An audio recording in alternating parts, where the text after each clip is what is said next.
প্রাচীন ভারতে বাংলা, বিহার, উড়িষ্যার রাজধানী ছিল মুর্শিদাবাদ। বাংলার শেষ স্বাধীন নবাব সিরাজউদ্দৌলার সঙ্গে ইস্ট ইন্ডিয়া কোম্পানির লর্ড ক্লাইভের সঙ্গে যুদ্ধের সময় মীর জাফর সিরাজউদ্দৌলার সঙ্গে বিশ্বাসঘাতকতা করেন। এই সূত্রে যে কোনো বিশ্বাসঘাতককে বাংলা ভাষায় মীর জাফর হিসেবে অভিহিত করা হয়। আর সেই মীর জাফরের বংশধর আছেন ভারতের পশ্চিমবঙ্গের মুর্শিদাবাদে। মীর জাফরের বংশধরদের একজন রেজা আলী মির্জা, তবে মির্জা পদবি ব্যবহার করেন না তিনি। মীর জাফরের হাজারদুয়ারি প্যালেসেও থাকেন না, কারণ এ বাসার গেটেই স্থানীয়রা লিখে দিয়েছে নেমক হারাম গেট।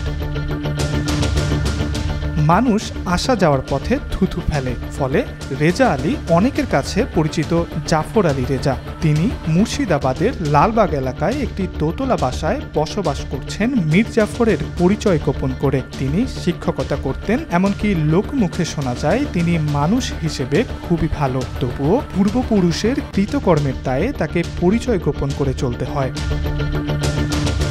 তবে রেজা আলীর ছেলে মীর জাফরের নবম বংশধর ফাহিম জানান, এলাকার লোকজন তাদের কোনো ধরনের বিরক্ত করেন না, কারণ এলাকার সবাই জানেন মীর জাফরের বিষয়টা নিয়ে আসলে যথেষ্ট সন্দেহ আছে। তাছাড়া কেউ এখনো জানেন না আসলে পলাশির যুদ্ধে কি হয়েছিল। এমনও হতে পারে তখন ইংরেজরা কোনো না কোনোভাবে মীর জাফরকে বাধ্য করেছিল, যার জন্য সে এভাবে বেইমানি করেছিলেন। ফাহিম যাই বলুক, প্রকৃত ঘটনা হলো মীর জাফরের বংশধরেরা নিজেদের বংশ পরিচয় দিতে চান না। চাকরি খুঁজলেও মোদী সরকারের আমলে ফাহিম চাকরি পাবেন বলে মনে করেন না তার বন্ধু তারিক। তাই ফাহিম অন্যত্র চলে গিয়ে ব্যবসারও চিন্তা করছেন।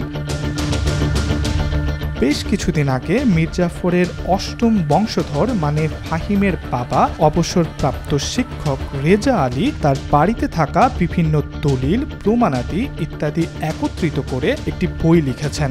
বইয়ের নাম মীর জাফর বেঈমান নয়। এই বই প্রকাশের পরপরই পুরো মিডিয়া এবং ভারত জুড়ে তোলপাড় লেগে যায়। এক পর্যায়ে বাধ্য হয়ে তিনি এই বইটি বাজার থেকে তুলে নিতে বাধ্য হন। তাদের দোষ তো একটাই, তারা মীর জাফরের বংশে জন্মগ্রহণ করেছে। এছাড়া তো তাদের আর কোনো দোষ নেই। তারা তো পলাশির যুদ্ধও করেনি, নবাব সিরাজউদ্দৌলার সাথে বেইমানিও করেনি। তবুও সমাজে আজও তাদের ঘৃণিত হয়ে থাকতে হচ্ছে। ইব্রাহিম হোসেন, আজকাল।